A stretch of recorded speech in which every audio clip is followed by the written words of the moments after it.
welcome.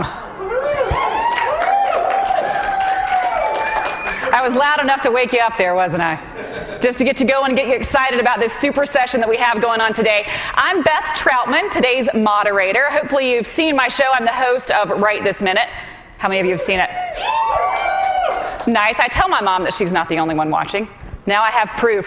We have an awesome session today all about Camp Takota. I'm sure you guys have heard about it. It's the super camp comedy from RockStream Studios starring the Holy Trinity of YouTube. Grace Helbig, Hannah Hart, and Mamrie Hart.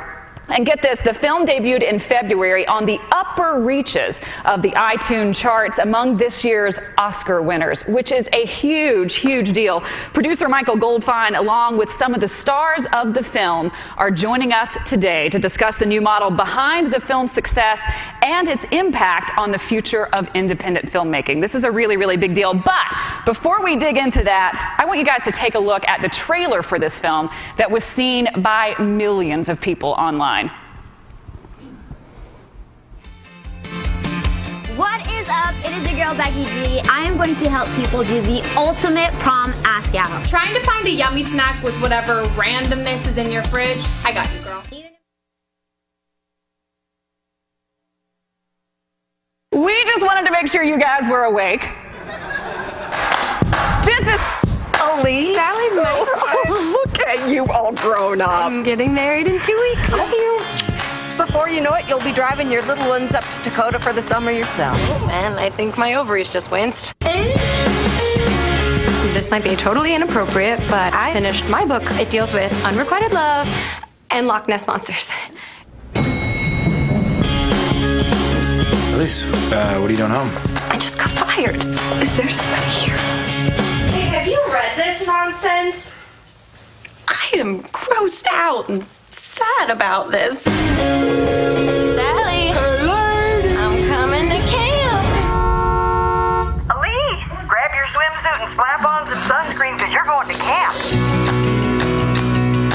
Welcome to camp. Well, Elise, you've not changed a bit in 8 years. You literally have not changed a bit in 8 years. Well, welcome back, business casual. So, what are you doing here? It's embarrassing. No, the fact that you peed your bunk till you're 11, that's embarrassing. Watch where you squat, dum-dum. You've got poison ivy all up in your hoo-ha. Oh, no. Wait, what's Jared doing here? After this year, your kumbaya crap is over like that hairdo, honey. It's a side pony and it's a classic, thank you. As much as we don't like to think of it as such, Takota is a business. I know that Takota isn't the prettiest girl at the dance, but she's our girl. All the dirt must go. Kill all the squirrels. We have a problem. This camp is in rough shape. Please shut your beautiful, beautiful face. Let's do it!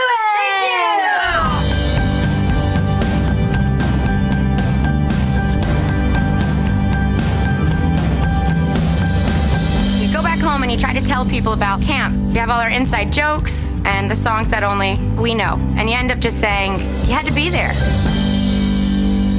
I hate it when the summer ends. Gotta say goodbye to my best friend. Camp Takota, I love you so, and I don't know how the rest goes.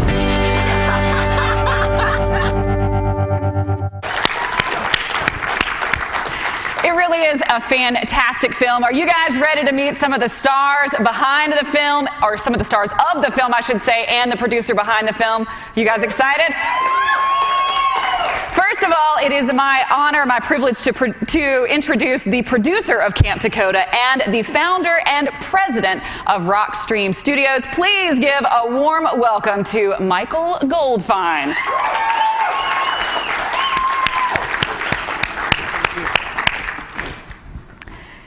It's also my pleasure to introduce YouTube powerhouse, co-writer, and co-star of Camp Takota, Mamrie Hart.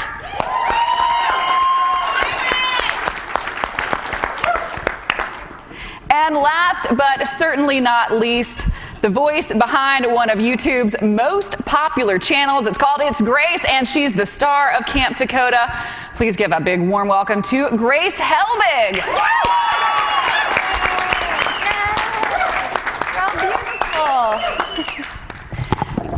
thank you guys so much for being here today. This is such an awesome film. It's such an interesting way of going about producing a film. And Michael, you had everything to do with this. Now, you actually had the initial idea for a camp film, and then all of this came together. Talk about how this came together for you. Well, yeah, so, Just do that the whole time. yeah, well, I like that. So at the very first point, I wanted to do a movie about summer camp, and I had a couple ideas, and I sort of refined it a little bit. And I knew that basically, if I made a movie in a traditional kind of way, that there was a good shot that basically it would be a home movie. And so we kind of sat around and we figured out a way that maybe if we did this digitally, it would get seen. And then I was lucky enough to meet these two, and Hannah, who is somewhere, but we got to meet Hannah too. And then it's when it really came alive, and the story really came alive, and everything really took off. And we put together, all of us put our heads together, and we came up with a plan, and we came up with a movie. Yeah. So you meet Hannah, and then you meet Mamrie, and you meet Grace. And the cool thing that I think about all of this is you guys get involved. You get this call. You're these huge YouTube powerhouse stars. You get this call about doing a scripted film. What was that, first of all, Grace, what was that like for you to get the call? Was it something you were hoping for? Was it something you were expecting? It wasn't so much a call as it was. I got introduced to Michael Goldfine through Hannah Hart, and I went into his office, and he just held a teeny tiny little baseball bat because he tried, and I was like, this guy's trying so hard to be interesting. My whole life. But then I realized that that's just his personality, and that's what makes him great. And I said, you have to meet my friend Mamrie, because I think you guys have a lot in common, and Mamrie had been having the same idea. Mamrie went and was a counselor at a summer camp, and so she and Michael really synced up because they both had this nostalgic experience with camp that Hannah and I cannot relate to on any level. No, I met Michael. He still had the tiny baseball bat. And you gotta get rid of that. Knocking it out of the park, Goldfine. Oh, you're the best. But so we were talking about various ideas and things I'd been writing but not finishing, and one of the things I'd been working on was a camp movie, like loosely based on me getting dumped and going back to camp. And immediately it was like, camp, let's make a movie. We'll figure out exactly what it is, but like, we're going to make a camp movie together. Well, and you ended up being a co-writer on this production, which is also a fun, huge deal. Was that a goal of yours eventually? Did you want to end up doing screenwriting? Was it something that you were so excited about? Like the first, like I said, with the camp movie, which didn't end up being Camp Takota, but like a version of it, that was something that I wrote. Oh, get it, son. That was something that I wrote, you know, pages on, but I couldn't finish. So it was really always a goal, but you know, a screenplay is a big deal that I'd never done before. I'd only done more short form sketch or like, you know, 30-minute episodic stuff.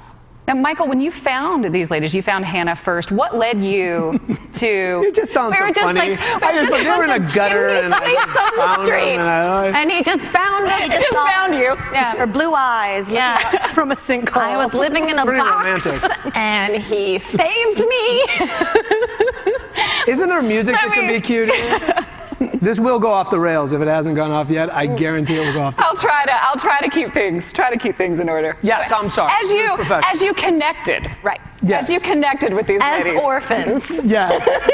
How did you first make that connection with Hannah? Were you watching her YouTube work?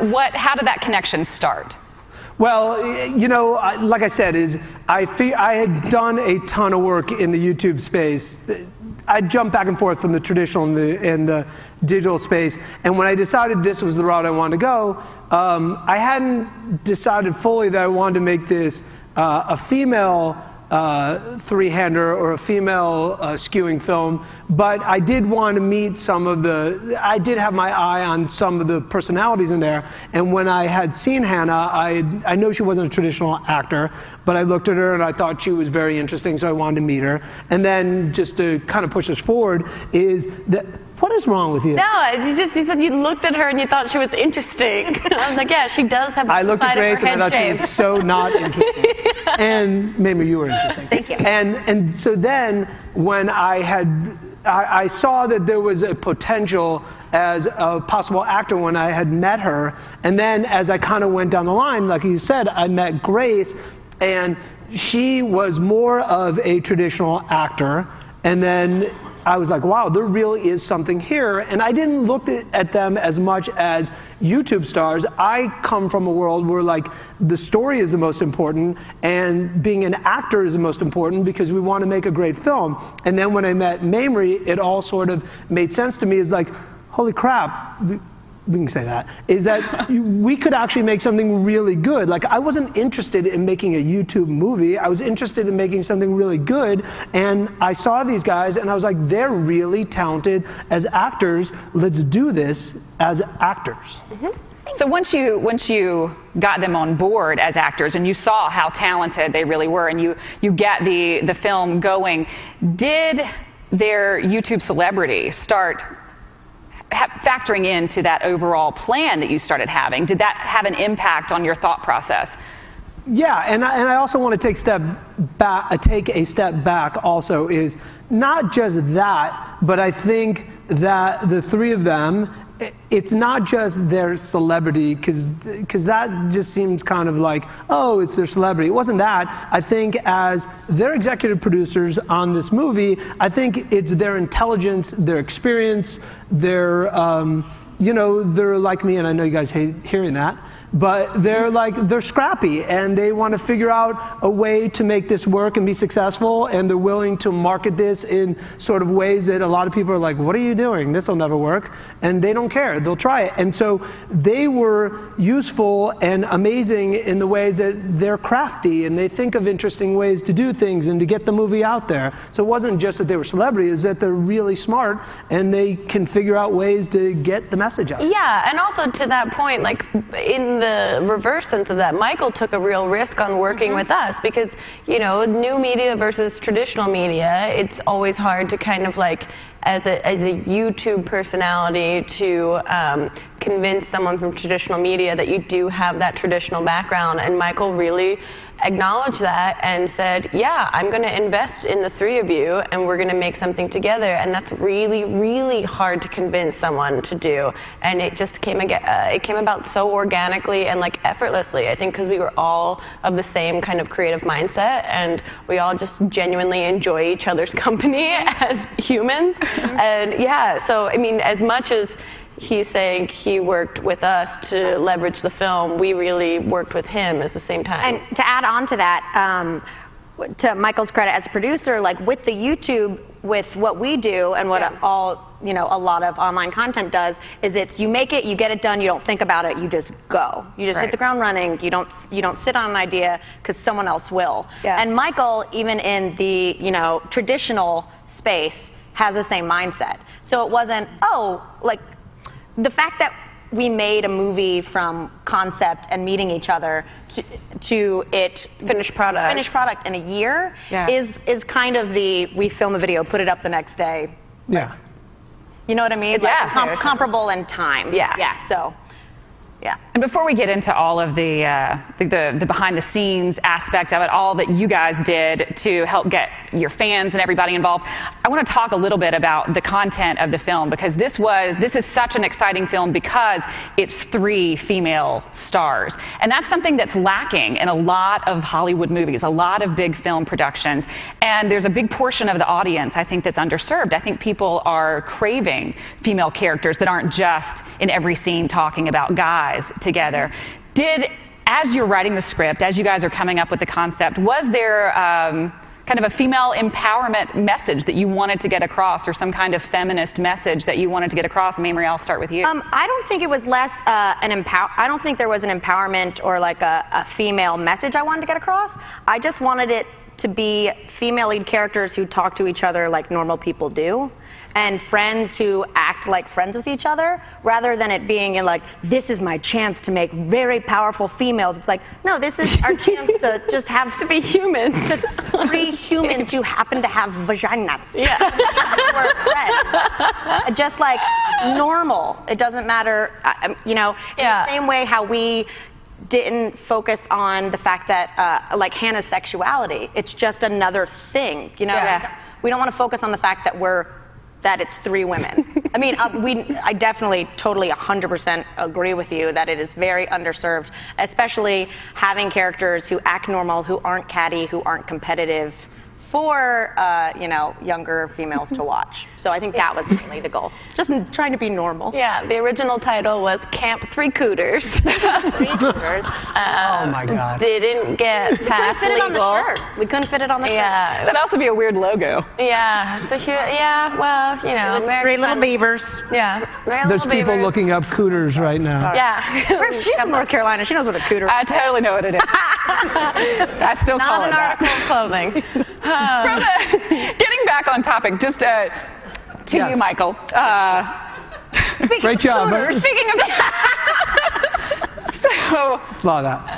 From a business sense, yes. did it make Good segue, sense? by the way. Thank you. From vagina to business. Well, that's also a big business. You should be. No, I'm off track. Did it make sense for you, just from a business sense, to make a film that did address this underserved portion of the audience? You know, the honest answer is, and I'll echo what they say because we were true partners in the sense creatively all through this, is that we wanted to we made this because we saw eye to eye creatively on all this, and we have the same sensibility, as you can see, and it's sophomoric at best.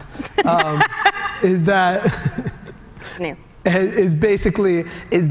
we wanted to make a movie that is very, very real, and we also, you know, there's certain like value system that we have, and we think that is important. Like to us, we don't believe that like every girl is out there pining away for a guy. Like, that's not realistic. That's not life, and it's also not something that we think is necessarily like an amazing attribute. So we didn't want to make a movie, and we talked about this. We talked about this at length, that like we didn't want to make a movie that it's like, oh, this girl is pining away for the guy, and if she gets the guy, everything is going to be solved, especially for the audience that these two speak to, and they speak very honestly to, and to Hannah's audience. So we did it for that reason. We didn't sit there and say, oh, well, we could sell more movies. We just happen to be very fortunate, and these guys are very fortunate that like when they speak their mind, people happen to like what they're saying, and it's the same thing with this movie.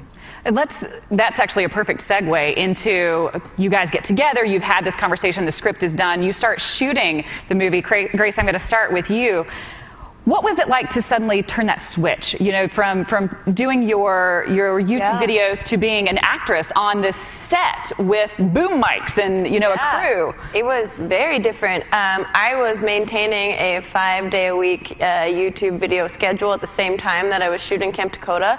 So it would be 12-hour shoot days, and then coming home at the end of the night and editing a video for YouTube, and then going back at 5 or 6 or 7 a.m. in the morning and doing it all over again. And so there were a few like panic attacks and breakdowns that happened like off camera to myself, but that makes you human. But the really crazy thing is that making YouTube videos, you're very much like run and gun, like Mamrie said, you're a one-woman production team where it's like you shoot, you edit, you post yourself. And just being on set the first day, I was like, oh, you're gonna focus on my face, and you're gonna edit this film? Oh, this is great! It was so wonderful. And then the great thing about kind of like hybriding the YouTube space and the Camp Takota shooting schedule was that I got to turn my YouTube channel into kind of a behind-the-scenes like mini documentary every day on set. And so I felt like it really helped our audience feel like they were with us every day. And all of the crew, like it was really an inside-out production. Like all of the crew became stars on this YouTube platform and became part of the film. Like people still have crushes on our boom operator Alex, because I would just like look at him from afar in a camera and then slow zoom on him. And always throw some Phil Collins on that. Yeah, and so like in hindsight, a lot of sexual harassment happened from afar, but like only for grassroots promotion of a film. So camptakota.com. And another cool thing, another cool thing about Grace doing that too, which I mean it wasn't her initially planning to, but with people getting to know the crew members through our behind-the-scenes videos that were produced every single day, and between Grace's vlogs at the time, is I think it gave kind of a peek to people who didn't understand like how much of a beast making a movie is. Yeah. Right. And so it gave an idea to why it's like, this is why you can't see the movie in a week. Like it really, there's takes a so village. many jobs. Yeah. You know, to create something like this, which I think a lot of our audience hadn't seen before. And you feel like you were learning along with your audience? Did you, Mamrie, feel like you were learning about the filmmaking process along with everybody else? I mean, I'm an old pro. She's a pro. I grew up on like a TV set, actually. Yeah, Mamrie is old school. She knows how to be. Hannah, if she was here, would tell you that the very first scene that she shot with us, she called cut when the scene was done because she didn't realize that the director calls cut. Yeah. She finished her line and there was like literally 3 seconds of silence and she goes, that's the end of the scene. The last line. We were like, oh my God. Ooh. So no, I definitely, it was all a learning process. I mean, every day. I mean, it's not so much like, you know, not realizing there were these different positions behind the scenes, but just how to be an actress on like that large scale of a production. You know, everything from, you know, showing up ready to hitting your mark. You know, it's a lot more precise than like, on stage doing like a sketch. Right. Yeah. And Michael, as they were learning this and they're sharing all of this with their audience and people are getting to know the boom mic operator and having a crush on him and getting to know you and getting to know the production assistants, did a light bulb go off in your head? Did it become part of a brilliant marketing plan? Well, I don't know if there's anything brilliant about us in the movie. I mean, you've heard us today, but I do think that what the light bulb that went off was that, oh my God, we're building this community, which was really, really, and continues to be really, really cool. Like we've got this thing that I think the fans started calling Takota Nation, and that's what really like is awesome. Like we've got this like family, and don't worry, I'm not going to start crying.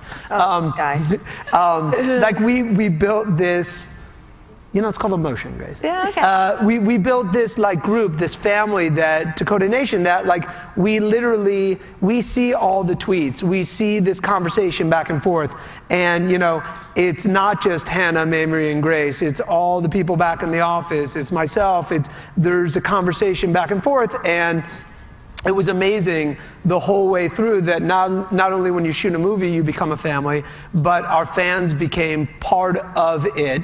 And we all got to sort of share the whole thing together. And, you know, like for me, I've been doing this a long time in both spaces, but in the traditional sense, I had made a movie just before this, and I had made, you know, done traditional TV, but I have never ever had more fun than doing it with these two idiots. And the other, like, you know, and I say that in a very sweet and endearing way. I love them, and they are. We're dumb. We're real dumb. I am too. Like I've never had more fun. I've never enjoyed the process more, and I've never actually, I said that joke because I've never worked with more intelligent people. And our fans are incredibly intelligent and get it. So like that's what the light bulb went on, was like, oh my God, we're building this movement and this fun group of people, and this is amazing. That's what went off. Well, and everything, I mean, this movie was profitable from day one of its initial pre-release because of all of the amazing fans, because of Takota Nation buying all kinds of merchandise and connecting with you guys. Talk to us a little bit about connecting with them on a daily basis and doing all these cool camp care packages and voicemail messages and all of this stuff that helped build the momentum and helped keep fans excited. Yeah, well, like Mamrie said, with our YouTube videos, it's very much like we have an idea, we shoot that idea, we post that idea the next day. With a movie, even though our process was so expedited in the grand scheme of like movie making, it still, for our YouTube and internet fans, was a long time to wait from wrap day of shooting to final product being released. And so it's like, how do you keep the conversation going that this is something, this is exciting, you're part of this? And really what it was is that we wanted to create a complete environment for them to live in. We really wanted, we didn't kickstart this project, we didn't Indiegogo, we didn't crowdsource fund this project, and we were all really, really proud of that because that's become a very like trendy thing for people to do. And so instead we wanted to create this environment of products and things that really made you feel like you were at camp with us, that you were a camper, that you were involved in the process, that you had this like sub-community of other campers that you could communicate with and talk to and get excited about the film coming out, and then at the same time watch the film when it comes out. So we created these tiers of care packages with like merchandise from like bracelets to t-shirts to underwear to digital hangouts with us and specific thank you videos that we would record. I think we just recorded our last one the other day. Yeah, and we did a Google Hangout last weekend with some fans from Australia, from North Carolina, from all over the place. And I think bouncing off that, with doing the behind-the-scenes video and, you know, with them getting to know the crew, whatnot, they were a part of the process. I mean, we'd come home tired from a day of shooting and immediately go on Tumblr. Yeah. And see what you know was on there, what pictures, to do everything. Yeah, that's the thing, that when our movie first came out, the fans are so dedicated and it's so sweet that they created a 24-hour no jiffing policy of the film so that they couldn't like share spoilers with each other, to the point that Hannah, Mamrie, and I woke up the first day of the film release and we were just like, we wish there were some gifs. But there's a sense of pride because they came along the whole journey from the day we announced it at VidCon last year to every day that we shot it, that, you know, the audience is an integral part of this movie, is a co-star of this movie, and they're as protective of it as we are. You know, they very much tried to police pirating and whatnot. And well, that's a huge deal too, especially in filmmaking and indie filmmaking. Piracy is a big deal, and the fact that your viewers, that fans were the people who were making sure that that wasn't happening, that they were jumping on this when it did happen, or if it did happen. They had like an internet community watch happening, which was like so amazing to us, because it's very hard. We're a very small team, and so it's hard for all of us to keep eyes on everything that's getting uploaded. And they were great. They would contact the, like, things that Mamrie and I could not figure out how to do. We'd be like, oh, we see this on this website. What do we do now? But they would like know exactly what administrator to contact and how to get it flagged and taken down. And say it has a virus. Say it has a virus. Everyone, right now. It's great. Yeah, that's awesome. Yeah. I do want to get into a little bit of the technical stuff of the film. I want to talk about how the film was actually shot. And Michael, you know all about the behind the scenes of this. How was the film shot, and did you have to cut any corners to get the film shot and produced? Animatronics. The entire movie is animatronics. We're all CGI'd. Yeah. The entire time. No, you know, we shot it like a normal indie movie. Again, it was extremely important that, you know, we wanted, I think everybody felt like this was going to be a real movie. And I say real because sometimes people will be like, well, what is this thing you're making? This is, you know, we were lucky enough to be asked to go up to Toronto and show it, you know, at a film festival, and it's gorgeous and beautiful up on their screens, which are state of the art. And so we shot it like I would shoot any independent movie. And, you know, there was no corners cut at all. There's stuff that I've learned over the years on how to do it, maybe a little less expensive than someone else might be able to do it, but everything we did is how I would normally approach another indie type project. So as this is released and then it pops on iTunes, it rockets. to the top. I mean, it's number 3 behind Dallas Buyers Club and 12 Years a Slave. And we're talking. Indies. Yeah. No, just kidding. No offense to Dallas Buyers Club. 12 Years a Slave crew out there. But this is a lot out there. I know. This is one of those industry moments where people really start paying attention. Not only are they paying attention to a really fun, great movie, but now they're paying attention to the numbers, and you can't deny, what was happening, what was going on. How did this feel to you? What was that experience like watching that happen? I mean, I'll just answer for me, and I think you should hear from them too. Is like, I looked and I smiled. I wasn't like super shocked, because I honestly believed. I've been living with this thing we have different views on this, because I've been living with this day after day in the edit bay for months. So I've seen this movie by this time, I don't know, 600 times, and made all these edits and all this stuff. And I've seen the performances and done all the stuff to it. It's a really good movie. And I believe in this movie, and I believe in, all this. So I smiled, and I was like, good, we're being appreciated. I believe in the actors. I believe in all of this stuff. So it felt great. That's what it was. I wasn't super shocked, but I was proud. I was proud of them. I was proud of everybody. I was proud of Takota Nation. Anyone who supported this movie before it got to iTunes. That's who I was proud of. Same question to you guys. Mamrie, how did it feel as you watched it? I mean, you watched it happen. Yeah, I'd say the first word would be unclinched. Whoa. I was nervous, yo. I was nervous because there was a lot of eggs in that basket.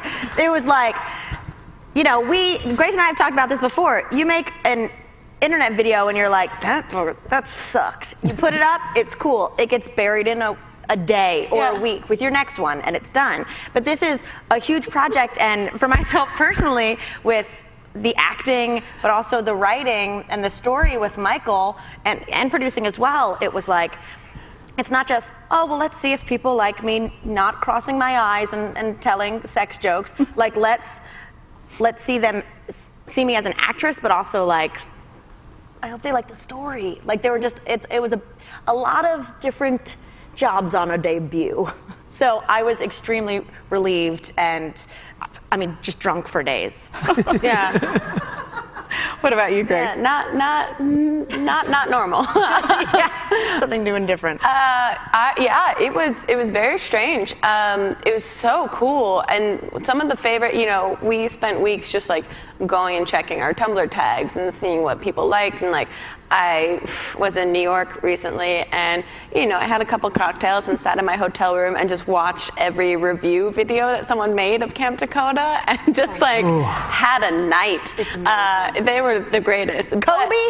Kobe from Alabama? There's this like middle-aged man from Alabama wearing overalls, and I thought he was playing a character, but he was just so authentically himself, and he just said like, this is not your Hollywood film. These 3 girls, they just like really went and they did this, and I support them 200%.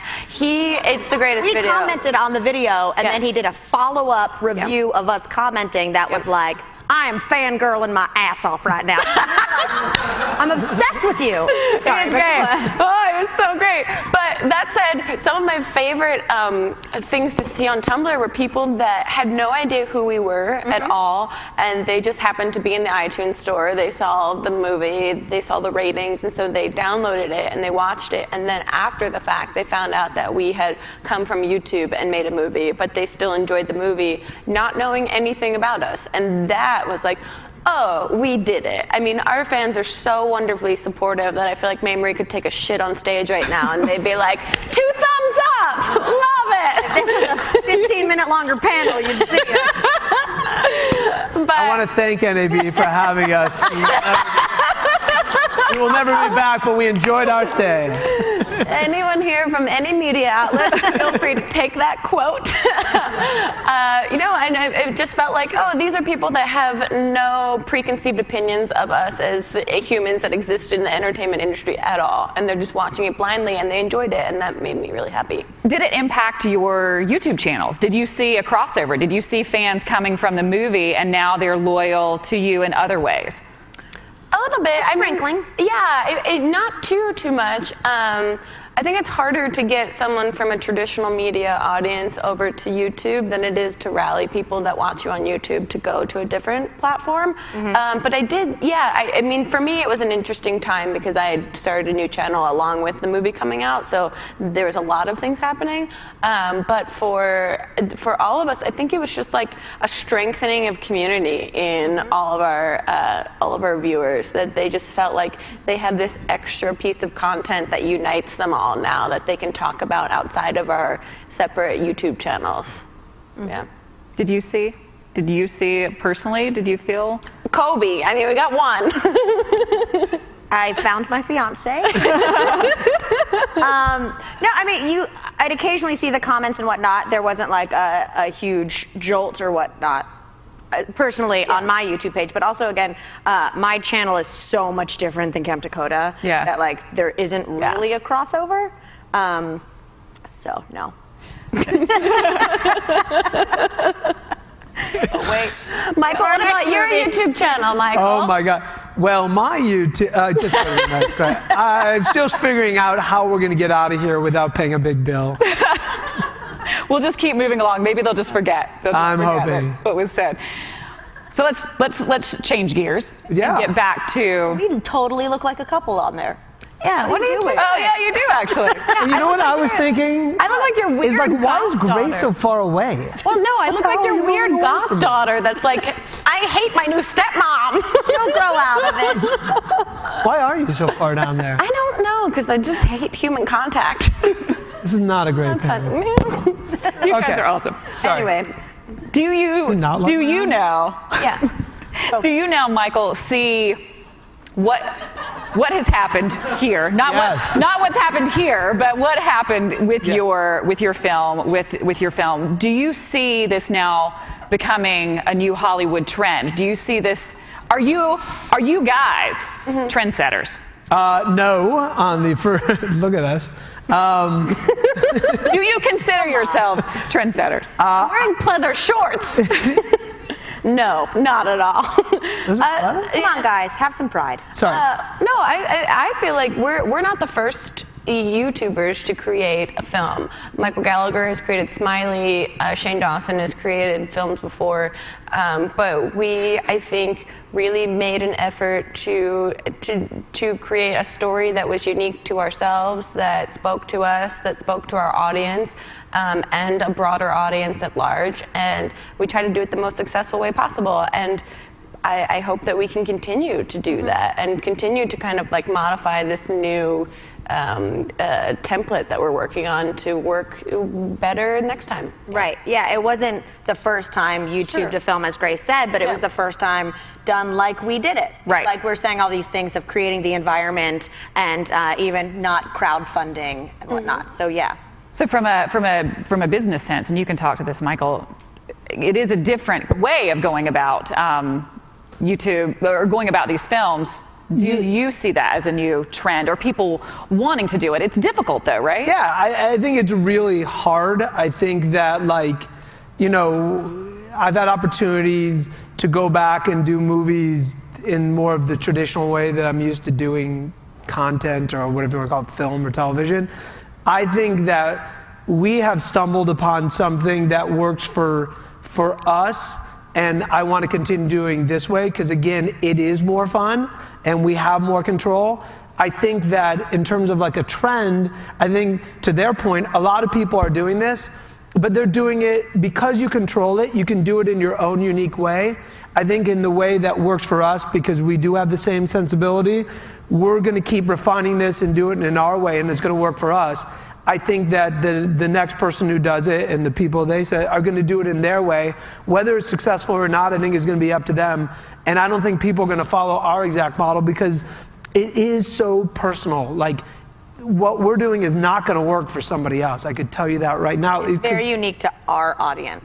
Yeah. And those are the first viewers who we care about pleasing and enjoying the movie. And I'm not going to say anyone new is bonus, but I mean, we definitely want to reach a broader audience, but we have them in mind in creating the product. It was very obvious that you guys were really dedicated to your audience, that you were it was very personal for you. And I think that was one of the really appealing things about the film. And it's obvious to everybody here today, and it's obvious to everyone who's watching online right now, that you guys have an awesome working relationship. You guys have a lot of great chemistry. Yeah. What's next? Lock the door. Turn off the camera. Michael. Oh, I'm taking this?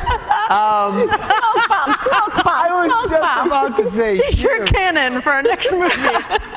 There's 4 people in there over there like, who are these people again? Why do I care? But I bet you there's some people online who care. And that girl looks like she cares.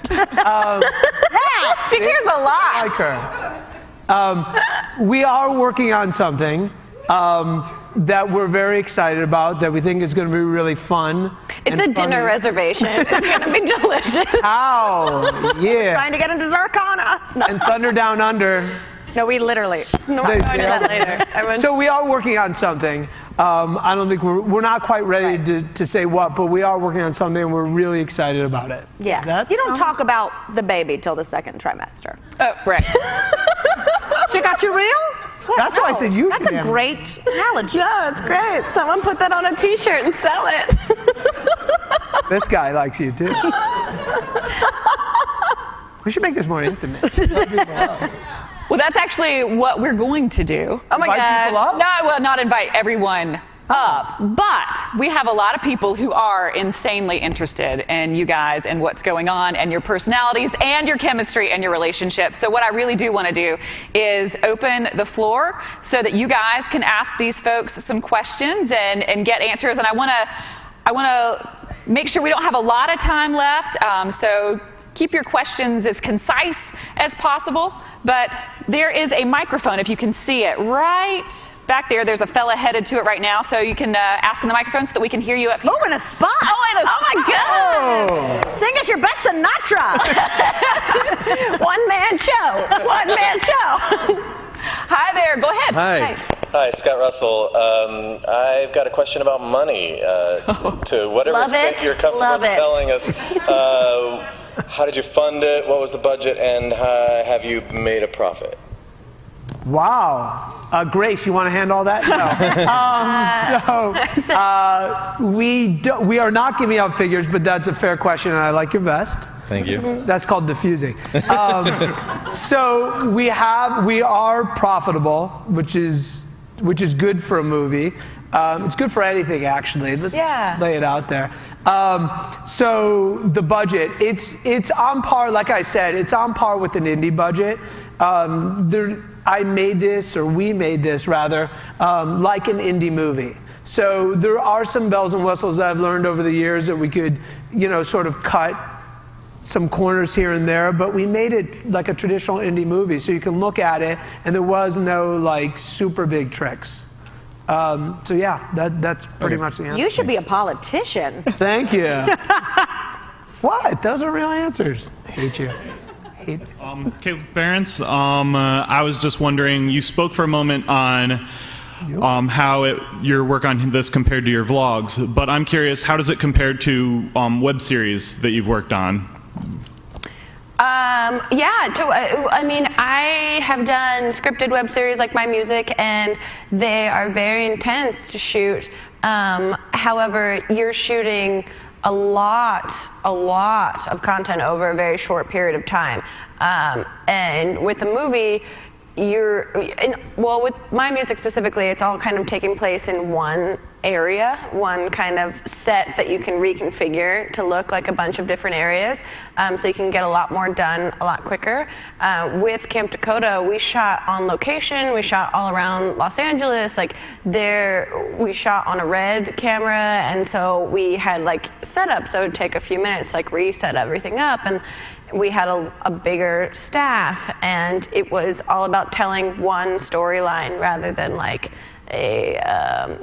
a series of storylines in a way. However, I will say that doing My Music before doing Camp Takota really prepared me for being on set with Camp Takota, just having those group of people around me and knowing that I'm not allowed to touch one of those chords because that is a guild thing and I will get in trouble. So yeah, I felt like it was preparation in a way, yeah. Hi, Justin Krasinowski here. Justin. My wife and I are big fans, by the way. Sweet. Congrats on being married. Good job, Justin. You did it. So my big question for you is, how are other filmmakers taking the reception of your film, the way your distribution and the way you did it, and especially since you guys are coming from YouTube and your whole background? What's the reception from other filmmakers? Is it positive? Is it negative? Is it helping you with your next, what you're doing next, and so on? Good question. She's so complimentary. Yeah. Well, you want to take this one first? No, I mean, I don't know exactly how they're taking it. The feedback that I've gotten is that everyone's very intrigued by the process. They don't totally understand how it works, and they want to know how we've done it because it is so new. And it has been successful for us that people are like, oh, the same with like when Kickstarter started, when everyone's like, oh, you can get money if you just ask people for money? Well, how do I do this? And it's like, oh, you can make a film and distribute it just digitally and not have to do all that, you know, XYZ to get it into theaters, and it still is the same kind of review from the audience. Yeah, everyone to me has just asked how does this work? What are you doing? I don't know if Michael or Mamrie have gotten more specific. Well, I was talking to Quentin the other day. Yeah. I don't know. Tarantino? I followed. I just acted like yeah, Quentin Doritos. I was talking to my friend, no relation, but he loved it. Now, I don't know. I don't have a lot of friends who are narrative filmmakers, but do have lots of friends in the behind the scenes aspect of it, DPs and whatnot, and so they. And Mom, stepdad. I know. Oh, I know. No, and they're extremely impressed. I guess coming from a YouTube background and making a film, they didn't expect it to look so beautiful. So I'm getting a lot of that reaction because in their head, if it's not going on a big screen, it's not going to be the same quality of work, and that's definitely not the case with our movie. I just have one more. Like now, in reception to the sales, what is the like the difference between you've had other things out there before, like on other mediums, like difference between DVD sales and digital? Oh. Well, let me answer your first question. What are you, friends with the guy in the vest? Good cop, bad cop. So anyway, I've gotten a lot of questions from filmmakers and a lot of sort of interest because, hey, we want to do this, and you know, how do we do this and this kind of stuff. But again, the conversation I've had is it is very hard from the standpoint of, you know, we do everything.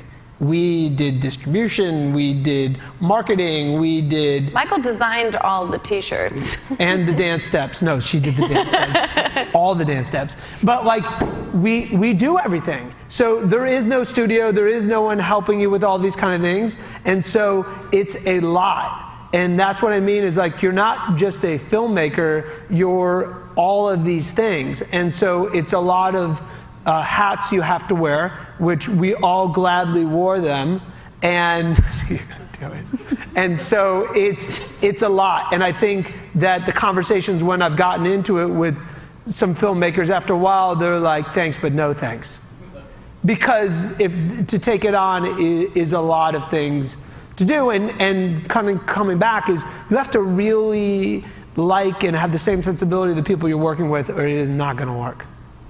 Thank you.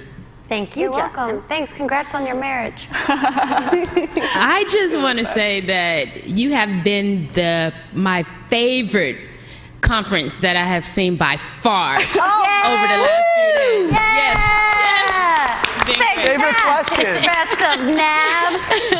Invite us back. My question is to you, Michael. As a content producer, such as myself, for the most explosive and original hip-hop entertainment TV show, New Generations 2.0. I had to plug that. As a content producer, at what point do you decide how to shop your show? Do you go like, does a bell go off and say, you know what? All these other platforms is for my show, or do you stick with the traditional way? major networks, or do you use the other platforms that are available out here, especially when your audience is an audience for both? Well, do you mean that, so shows other than Camp Takota that I've done that have figured out where to take them, or Camp Takota specifically?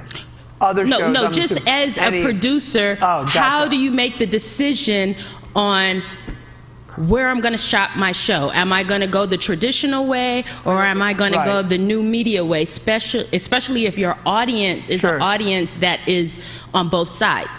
I first look at the marketplace. I mean, the easy answer, and I know maybe it's a bit simplistic, but what I do is I look at the marketplace and say, what will it bear in terms of finances for it? So I look and say, is there a need for it? Will the marketplace pay X amount of dollars for what I'm trying to shop in the digital realm? And now there's all these new places to shop in the digital world. Or in the traditional television, will they pay me this amount? And if I do go into television, will I have to give up everything? You know what I'm saying? So like any kind of ancillary, do I get it back? Do I get a second window? Do I get a third window? The problem is right now, or not a problem, is that as digital is maturing, they are now asking for more windows. So if you go to any of these shops where you might try and sell your wares, they may say, that's great, we will, you know, show your show, whatever it is, I don't know what you're producing, but then we also get the second and third window, which is where you used to take something in digital, because then you could get it back. Right. To add on that, I'm not a producer, but being in the place now where Grace and I are developing projects, and there is always the question of, do we stay digital, or do we bring it, or is it more of a television? Is this a television pitch, or is this a Getty sponsor and make it a really well-produced digital series? I think a lot of it has to do with the project itself, both like with Camp Takota, who was involved, we were bringing a digital audience who likes to watch us in the comfort of their own laptop and onesie.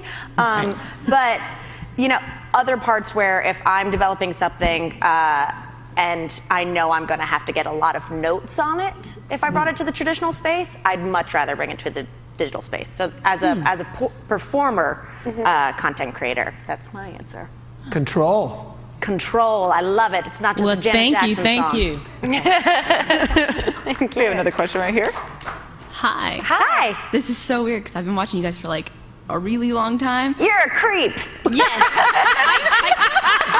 I mentioned that earlier. That's okay. Wait till you hear the story I have to tell you. So I was here with school, and I'm a senior at a university you've never heard of and probably never will. What is it? What a weird name. It's called the University of West Georgia. Sorry, guys. Yeah, University of West. Put them on the map. There you go. Wait, North Carolina. I went to Ramapo College. Oh, yeah. That sounds fake. That's okay.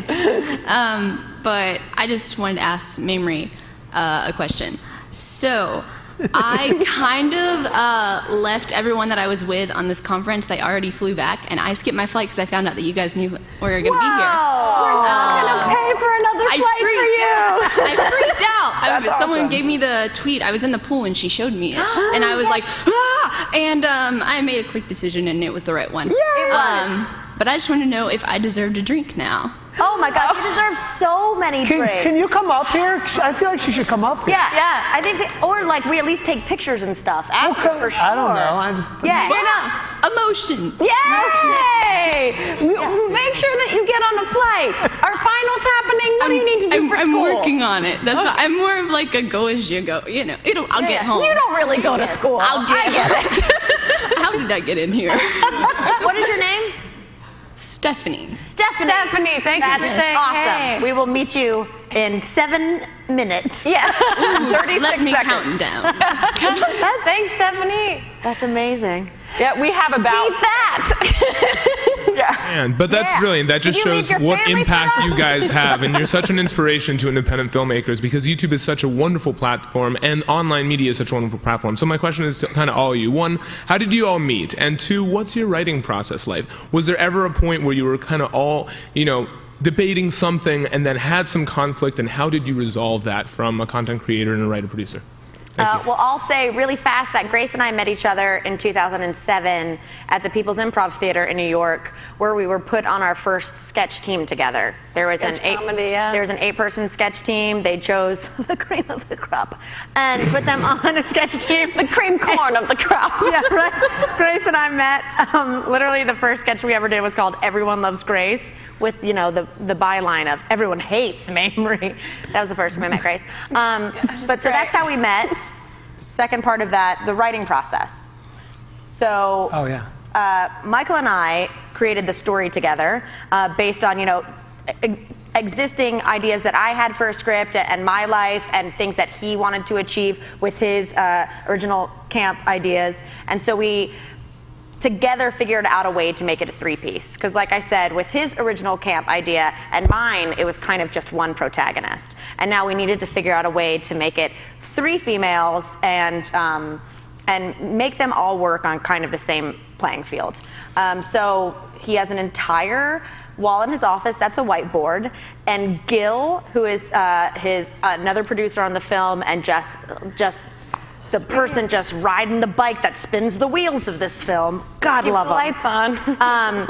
Just with the dry erase marker, every idea, and we created the story together over the course of a month or so. Yeah. A month. And do you want to talk about bringing on Lydia? Yeah, we brought on another Lydia Genner, great, and she helped you know, write this movie, and sort of we figured out where we wanted in terms of process and outline and story form from the treatment, and we wrote this from a treatment. But in terms of conflict, I think again we're extremely lucky. We started in a place where I think we trust each other, and I'll speak for you two, and you guys, believe me, you have no problem speaking up, is that I think we trust each other from a sensibility. We started the same sensibility.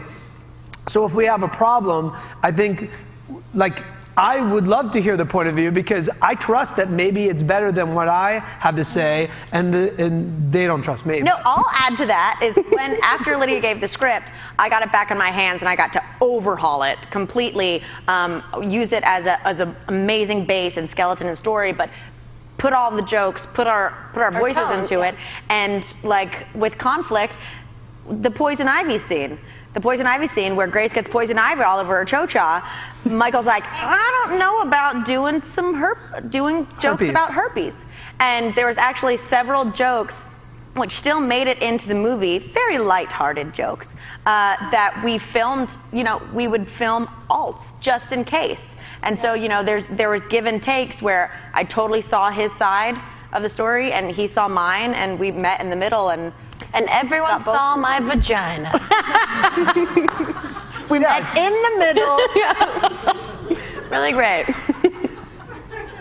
Sir, who are you a fan of? Which one? I gotta know. I gotta know. He's my demo.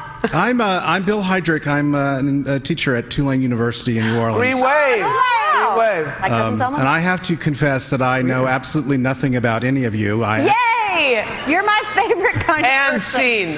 I actually came here because the subtitle of this was Filmmaking in the Age of YouTube, and I thought maybe I can get some of my student stuff on YouTube that will actually go successful and viral and all that stuff. That's very thoughtful. And but I will tell you that in my youth, which was many, many decades ago. Oh, please. Oh, yeah. I was actually a camp assistant director. I directed a camp for boys in the mountains of North Carolina. North Carolina.